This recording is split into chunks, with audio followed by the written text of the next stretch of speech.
Year is announcement of the film 7G the dark story అనేది caption. ఇంకా ఈ 7G movie విషయానికి వస్తే అసలు 7G బృందావన్ కాలనీ మూవీకి ఈ మూవీకి అసలు సంబంధమే లేదు. అది వేరే స్టోరీ, ఇది వేరే స్టోరీ, కంటిన్యూషన్ అయితే కాదు. అది మాత్రం దృష్టిలో ఉంచుకోండి. ఇంకా ఓవరాల్గా ఈ మూవీ విషయానికి వచ్చేలోపు మా కంటెంట్ చెక్ చేయండి. ఇప్పటికే కరెక్ట్ కదా మనకు బోగన్విల్లా అనే మూవీస్ కూడా అప్లోడ్ చేశాను, మరియు miss you movie, fear movie, Harikatha web series కూడా అప్లోడ్ చేశాను. మా కంటెంట్ చూడండి, చెక్ చేయండి మా ఛానల్లో. నా కంటెంట్ నచ్చితేనే లైక్, షేర్, సబ్స్క్రైబ్ చేసి పక్కన ఉన్న గంట సింబల్ క్లిక్ చేసి సపోర్ట్ చేయండి, లేదంటే సపోర్ట్ చేయవద్దు. ఈ మూవీ విషయానికి వస్తే నాకైతే నచ్చింది గైస్. మరీ బ్లాక్ బస్టర్ కాదు, అలాగని మరీ అటర్ ఫ్లాప్ కాదు. ఒకసారి ఖచ్చితంగా చూడొచ్చు. ఓటీటీలో ఆహాలో స్ట్రీమ్ అవుతుంది తెలుగులో. మొన్న డిసెంబర్ 12వ తారీఖున వచ్చింది. ఇప్పుడు చూడడం జరిగింది, నిన్న చూడడం జరిగింది. అంతకుముందు డిసెంబర్ 5వ తారీఖు 9వ తారీఖు తమిళ్లో వచ్చింది. డిసెంబర్ 12 నుంచి తెలుగులో వచ్చింది. ఇప్పుడు చూడడం జరిగింది. ఇంకా ఈ మూవీలో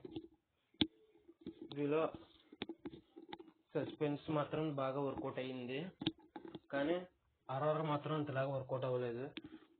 చాలా మటుకు హర్రర్ సీన్స్ ఉన్నాయి, కానీ ఏ ఒక్క సీను భయపెట్టలేదు. అది మాత్రం చాలా బాధాకరం. కానీ సస్పెన్స్ మాత్రం బాగా క్యారీ చేశారు. ఫస్ట్ హాఫ్ హర్రర్ గొప్పగా లేదు, కానీ ఆ ఫస్ట్ హాఫ్లో ఆ హర్రర్తో పాటు చూపిస్తున్న సస్పెన్స్, అసలు ఆ దెయ్యం ఎందుకు ఉంటుంది, ఎందుకు దెయ్యం కనపడుతుంది, ఏంటి ఆ రూమ్లోనే ఎందుకు కనపడుతుంది అనే సస్పెన్స్ని బాగా క్యారీ చేశారు. కానీ హర్రర్ని మాత్రం బాగా క్యారీ చేయలేదు. హర్రర్ని ఇంకా కొద్దిగా బాగా చూపించి ఉంటే బాగుండేది. పెద్ద హర్రర్ ఫీల్ అయితే కలగలేదు. సస్పెన్స్ థ్రిల్లర్ అనే ఫీలింగ్ అయితే నాకు కలిగింది, కానీ హర్రర్ ఫీలింగ్ అయితే కలగలేదు. నాకు ఎక్కడ భయం వేయలేదు. భయపెట్టే విషయంలో మాత్రం ఫెయిల్ అయ్యారు, కానీ థ్రిల్ చేసే విషయంలో మాత్రం సక్సెస్ అయ్యారు అనేది చెప్తాను నేను. ఇంకా సెకండ్ హాఫ్ బ్యాక్ స్టోరీ కొద్దిగా ఎమోషనల్గానే ఉంటుంది. సోనియా అగర్వాల్ గారే తీసేసారు ఇందులో, మళ్ళీ యాక్టింగ్ చేశారు. ఆవిడ ఫ్లాష్ బ్యాక్ స్టోరీ చాలా బాధాకరంగా ఉంటుంది. ఆ తర్వాత రివెంజ్ కూడా చాలా ఇంట్రెస్టింగ్గానే ఉంటుంది.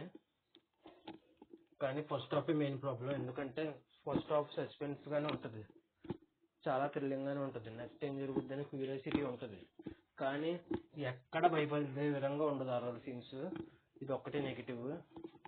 నా రివ్యూ అర్థమైందని అనుకుంటున్నాను, ఇన్నిసార్లు చెప్పాను. సెకండ్ హాఫ్ బాగుంది, ఫస్ట్ హాఫ్ ఓకే యావరేజ్. థ్రిల్లింగ్గా మాత్రం ఉంది ఫస్ట్ హాఫ్, కానీ హర్రర్ సీన్స్ భయపెట్టలేదు, అందుకే యావరేజ్. సెకండ్ హాఫ్ మాత్రం ఆ బ్యాక్ స్టోరీ, ఆ రివెంజ్ తీర్చుకోవడం ఇంట్రెస్టింగ్గానే తీసుకెళ్లారు అని చెప్తాను. ఇక అంతేనండి. ఇంక ఈ మూవీకి ఇవ్వబోయే రేటింగ్ వచ్చేసి 4.3/5 అయితే 4.2 అలాగే ఇవ్వచ్చు ఈ మూవీకి రివ్యూ. ఇక అంతేనండి. మీలో ఎంతమంది ఈ మూవీ చూశారు, మీకు ఎలా అనిపించింది అనేది కింద కామెంట్ చేయండి. కరెక్టే కదా మనకు bougainvillea, miss you movie review, fear movie review, Harikatha web series, ఇలా చాలా రివ్యూస్ ఇచ్చాను. చెక్ చేయండి మా ఛానల్లో. మా కంటెంట్ నచ్చితేనే లైక్ చేయండి, సబ్స్క్రైబ్ చేసి పక్కన ఉన్న గంట సింబల్ క్లిక్ చేయండి. మా కంటెంట్ నచ్చకపోతే సపోర్ట్ చేయవద్దు. నా ఈ వీడియో చివరి వరకు చూసిన ప్రతి ఒక్కరికి పేరున థ్యాంక్స్. రేపు లీలా వినోదం అనే మూవీ రివ్యూతో కలుద్దాం. Thanks for watching. Jai Hind. Signing off. Bye bye.